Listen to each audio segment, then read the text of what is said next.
సుమన్ టీవీలో మీ personal and business promotions కోసం కింది నెంబర్కి కాంటాక్ట్ చేయండి. ఆ ఊరికి ఆంజనేయ స్వామి వచ్చాడు. గ్రామాన్ని విడిచిపెట్టి వెళ్ళలేక మళ్లీ తిరిగొచ్చాడు. ఇదే మీరు నమ్మకపోయినా ఆ గ్రామస్తులు మాత్రం నిజమే అంటున్నారు. జడ్డంగి మడేరు వాగు సమీపాన మొన్న వచ్చిన వరదలకి ఇసుక పెరిగిపోయింది. ఆ ఇసుకలో మాకు ఆంజనేయ స్వామి విగ్రహం లభ్యమైంది.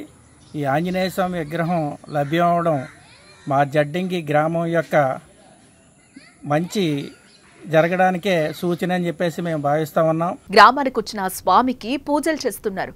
అసలు ఏంటి ఆ ఆంజనేయ స్వామి కథ? ఏ గ్రామాల్లో జరిగింది ఇప్పుడు చూద్దాం.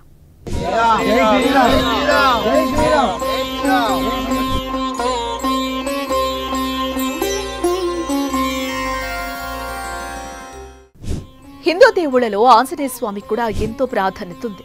రామ భక్తులు ఆంజనేయ స్వామిని భక్తితో కొలుస్తారు. అందుకే ఆ శ్రీరామమూర్తికి పరమ భక్తుడైన ఆంజనేయ స్వామి ఫోటో లేదా విగ్రహం లేని ఇల్లు అస్సలుండదు. ఆంజనేయ స్వామి ఆలయం లేని గ్రామం కూడా ఉండదు. అల్లూరి జిల్లాలో ఉన్న రాజవొమ్మంగి మండలం జడ్డంగి గ్రామంలో కూడా రహదారి పక్కన ఆ ఊరికి రక్షణగా ఓ ఆంజనేయ స్వామి విగ్రహం ఉండేది. గ్రామస్తులకు ఎలాంటి కష్టం వచ్చినా ఆ స్వామి తీరుస్తారని వారి నమ్మకం.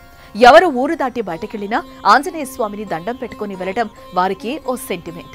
అలాంటి గుడిని ఇటీవల హైవే పనుడు నిమిత్తం తొలగించాల్సి వచ్చింది. దీంతో గ్రామస్తులంతా ఎన్నో రోజులుగా పూజిస్తున్న ఆంజనేయ స్వామి విగ్రహం రహదారిలో పోవడంతో చాలా బాధకు లోనయ్యారు.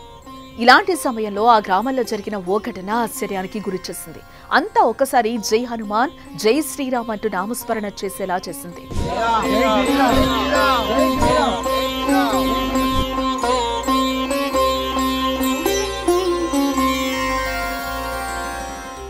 జడ్డంగి గ్రామ శివారున గల మడేరు వాగు పరివాహక ప్రాంతంలో శనివారం ఒక ఆంజనేయ స్వామి విగ్రహం దర్శనమిచ్చింది. ఎక్కడి నుంచి వచ్చిందో ఎలా వచ్చిందో ఎవ్వరికీ తెలీదు. కానీ వాగు ఒడ్డున ఇసుకలో నిల్చొని గ్రామస్తులకు నేనున్నా అనే ధైర్యాన్ని ఇచ్చేలా బంగారు రంగులో మిలమిలా మెరిసిపోతూ విగ్రహం ప్రత్యక్షమైంది. వాగు ఒడ్డుకు వెళ్లిన ఓ వ్యక్తి మొదట విగ్రహాన్ని చూశాడు. ఒక్కసారిగా భయపడిపోయాడు. వెంటనే ఫోటో తీసి స్టేటస్ గా పెట్టాడు. అనంతరం గ్రామస్తులకు తెలిపాడు. నేను డైలీ వెళ్ళినట్టు కూడా సరదాగా డ్యామ్కి వెళ్ళానండి, ఆనకట్టుకి. అలాగే ఆనకట్టుకి వెళ్ళాను. అక్కడి నుంచి ఒక మెరుపులాగా అనిపించింది నాకు. ఏంటని దగ్గరికి వెళ్ళి చూస్తుంటే ఆంజనేయ స్వామి విగ్రహం నాకు కనిపించింది. చాలా భయం వేసింది. 5 నిమిషాలు కూడా నాకు కళ్ళు ఏమి అసలు ఆనలేదు. నాకు అంతలా భయం వేసేసింది.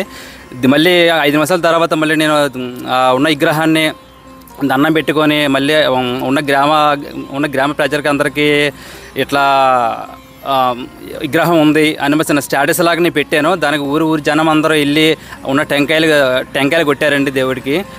ఇక వాగు ఒడ్డున విగ్రహం ఉందని గ్రామస్తులు తండోపతండాలుగా అక్కడికి చేరుకుని పూజలు మొదలెట్టారు.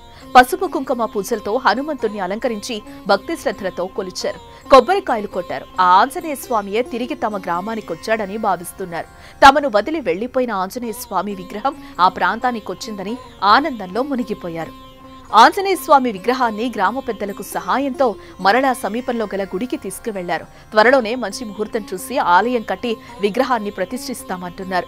ఆ రోజు రాములు వారికి ఎలాగైతే అండగా నిలిచాడో ఈ రోజు ప్రజలకి కూడా ఆయన అండగా నిలవడానికే మా గ్రామం ఇచ్చేసాడని చెప్పేసి మేము భావిస్తా ఉన్నాం. అయితే అక్కడ ఉన్న ఆంజనేయ స్వామిని మేమంతా కూడా యువకులు కానీ మహిళలు కానీ తండోపతండాలుగా వచ్చి పూజించడం జరిగింది. తదనంతరం మేము ఆ యొక్క ఆంజనేయ స్వామిని తీసుకుని వచ్చి స్థానిక రామాలయంలోని మేము భద్రపరచడం జరిగింది. అయితే పెద్దలంతా ఆలోచన చేసి మంచి ప్రదేశంలో దాన్ని ప్రతిష్ఠ చేయాలని చెప్పేసి మాకు ఒక ఆలోచన ఉంది. ఇటీవల కురిసిన భారీ వర్షాలకు ఆంజనేయ స్వామి విగ్రహం కొట్టుకొచ్చినట్టుగా తెలుస్తోంది. ఏదేమైనా తమ గ్రామంలో విగ్రహం తొలగించిన ఊరిలో ఏదో ఒక రకంగా మళ్లీ ఆంజనేయ స్వామి విగ్రహం కనిపించడంతో మా ఊరికి ఆంజనేయ స్వామి వచ్చాడంటూ గ్రామస్తులు తన్మయం చెందుతున్నారు. మరి ఈ సంఘటనపై మీ అభిప్రాయాన్ని కామెంట్ రూపంలో తెలియజేయండి. జై శ్రీరామ్, శ్రీ ఆంజనేయం, ప్రసన్నాంజనేయం.